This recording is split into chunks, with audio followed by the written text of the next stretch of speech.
I tell you, the achieving and accomplishing, especially as high achievers, right? This is a slippery slope, and I talk about this. I work through it every single day, and I still find myself oftentimes seeking to achieve and accomplish as a way to find success, happiness, fulfillment in my life. My friends, this is Cletuscoffey, and I tell you, as the founder of Be the Torch, this is no truer topic idea than I've ever am taken on, because it comes down to, if we're going to be the light, if we're going to be the torch to illuminate our path to greatness, which we have to do first. We cannot go to an outside environment and expect a relationship, a business, money, a career, kids to fulfill us and bring us the happiness that we seek in our life. We got to bring that for ourselves. What we often do, us as high achievers, is we tend to go to the achievement scoreboard, the accomplishing. And I'm willing to bet your goals this year are rooted with achieving and accomplishing. Just look at it. What's your financial goals? Probably to hit a certain number. What is your health goals? Probably to hit a certain number, right? Weight-wise or strength-wise. Now, do we need to have aim? Absolutely. We got to have something to aim for. But the thing about money, for example, it's not the money you want, it's the feeling that money gives you. It's not the car that you want. It's not the new house. It's not the vacation. It's not the weight that you want to lose. It's the feeling that it gives you. Instead of putting ourselves up on this impossible task of achieving and accomplishing, you may get some quick wins. I'm not saying you haven't made some money in your life, or you haven't bought Airbnb and you're making some nice monthly revenue off of that, some passive income. I'm not saying you're not jacked up and fit and feeling good. I'm not saying you've got some quick wins. However, in the grand scheme of it all, we have to ensure that we embody the feelings that those things give us versus the achieving and accomplishing. Because what happens? Let's just say, for example, you're in great health right now, and let's say you get injured. Let's say you get sick. Let's say you're no longer in good health. Then what? Let's say the market crashes, you lose your Airbnb, your business revenue goes down. Then what?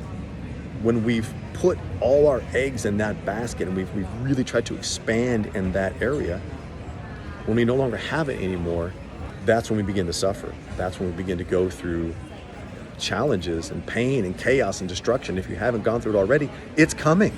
Because for so many of us, we try to expand in one area, and for a lot of us, it's money, it's relationships, specifically sex. In our health and well-being, we're trying to achieve and accomplish something in that area, or maybe you're not, and you're just settling. You're settling for what you have. And if you're someone who's settling, then this message isn't for you. It's best if you just hit stop and move on. Love you, really do. Would love to help support you, but that's not who this is for. This is for that individual who's not willing to settle, that wants to grow and wants to achieve, wants to expand in all areas of life, and isn't there, or is there and feels like there's more to it. There's more to it than just money. There's more to it than just achieving and accomplishing on the scoreboard. It is a slippery slope. And I'll tell you, we as high achievers, we were taught very early on that that's what matters most. And I'll prove it to you. If you were an athlete like me, and let's say it was a scenario where you were at a game or competed in a race or a match of some sort, and one of your parent or guardian was not there, and you come home from that game, match, race, and what's the first question they ask you? Did you win? Or kind of the covert way of asking that question, how'd you do? Right? They want to know how you did on the scoreboard. Did you win? And so you've been conditioned from very early on that what matters most is the scoreboard. And if you responded with, we won, or I won, then you get a hug and you get a celebration, you get a cheer. If you say, no, we lost, what happened? Did you not play very well? Who messed up? Or did you make some mistakes? Just, it puts us in a position where those metrics, those merits are what matters most in order to achieve love. Because that's what we want. That's a feeling that a lot of us want to have. Now, fast forward to today. You are at a backyard barbecue with some neighbors of yours, and your neighbor says, hey, the Joneses down the street, they're really successful.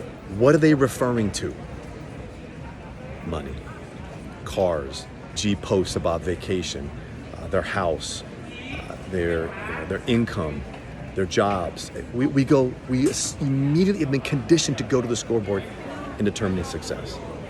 What we know about those scoreboard things is, number one, we cannot control them. And number two, they're part of the human plane. That's what makes us human. I'm not saying we don't want to have those things or can't have those things, but when we address it from that horizontal plane of I'm just going to focus on achieving and accomplishing on that level, the vertical dimension, which is the being, human and being, gets left out. And then we start to do things that maybe are against our character or against what we really want to create and see in this world for ourselves and for others for the sake of achieving on the human dimension on that scoreboard. You may have the house and you may have the job and you come home and go, God, is that it? There's got to be more to this. And there is. We've just been taught to live from that human dimension, the human plane, me included.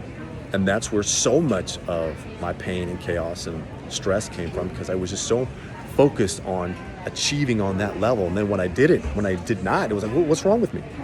I'm not good enough. I'm not a good enough entrepreneur. I'm not a good enough partner and lover because I can't seem to find a way to have sex in my relationship. And I was judging myself based on whether or not my partner wanted to be physical with me. And that's on me. That's on me coming with that competitive, achieving and accomplishing mindset. I went into business. I went into a relationship. I went into intimacy and sex with the idea of I'm going to achieve. I'm going to, putting myself in the picture. It was all about me.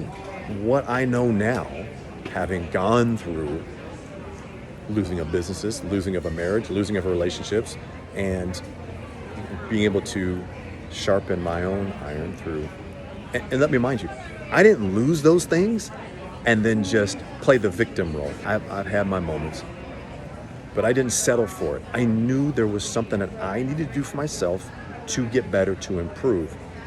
And that starts with the truth. What is really going on for me? See, between losing multiple businesses, between losing my multiple long-term relationships, the common denominator is me. And you may want to point fingers at others, and I get it. The place you need to look is at yourself. You gotta point the finger at yourself and get to the truth about you, my friend. What is it about you that's creating these outcomes in your life? And far too many of us are suffering because of the scoreboard and our desire to achieve and accomplish on the scoreboard. Failing to become the person capable of achieving on the human dimension. We want to become the individual capable of achieving the ideal relationship, the ideal intimacy and sex that you want. Become the individual capable of achieving the income levels and the impact that you want to make in business, in your career, whatever. We've got to become the person capable first. We have to be it. That's why the analogy of the torch is so important. We have to light our own torch first. We have to become it. We have to lead from this place first before we can experience it in our life. I didn't learn that way. I learned I needed to hustle and grind and drive and go achieve, and then all the other things in my life will take care of themselves. It doesn't work that way. And I'm living proof of it. I've tried that route so I can save you a whole lot of time, a whole lot of energy. That route doesn't work. What I've come to understand through this process, and this is connecting science to my own individual way of doing things, my own art in recognizing the personal development journey for myself, is coming down to the foundation of truth. Who are you? What is it you really want? Where are you in your money, in your business, in your physiology, right? Your body. Where are you with your people and your relationships? Where are you with your profits, your money? Where are you with presence, your connection to a higher source? All those elements you need to be expanding and growing at the same time. I'll leave you with this: happiness and fulfillment, the feelings of joy, gratitude, you name it. We can go on and on. Those feelings that you want from the things on the human plane, your relationships, your money, your business, your health, all of those things, the feelings exist on the being plane. This is super counterintuitive. I know it. But that is the way. That is the path.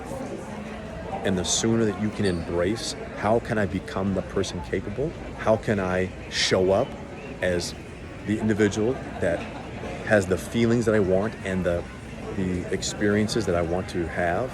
You're going to begin to attract the business, the money, the relationships, the health, all that into your life. Stop trying so damn hard, man. I wasted a lot of years trying really hard to make it happen. It's not my job. My job is to vision the feeling that I want to have, vision the experiences that I want to have, and get it and be in action. Like we can't just sit on it. We got to be in action. You got to be moving forward. That's for sure. Energy in motion is emotion. The emotions that you're seeking, you need to embody them now, and you're going to begin to attract the things you want. By all means, I would love for you in the comments here, give me a feeling. Give me one feeling, whether it's joy, whether it's wholeness, whether it's fulfillment, whether it's gratitude, whatever it is in your life, the feeling that you want to have, put it in a comment. Just give me one, and that way you've put it out there. You've stated it, and the more that we can begin to embody, whether it's your meditation, through stating it, whether it's communicating it to your partners, to your friends, to your family, get in the habit of making the feeling your prime focus, and then you're living from your future now. Go ahead in the comments, leave that, and of course, you can send me a direct message. I'm at cletuscoffey. Subscribe to this channel here, and then that way you can get access to more of this quality content and information for high achievers, high performers, just like yourself.